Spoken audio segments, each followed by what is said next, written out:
Oh, we got another air raid alert. You can hear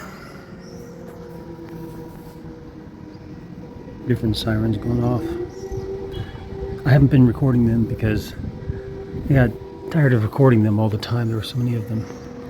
Please pray for us here that we remain invisible. I'd be able to continue my work. And consider donating to help with the ministry here, since I depend on that for my visa, my volunteer visa.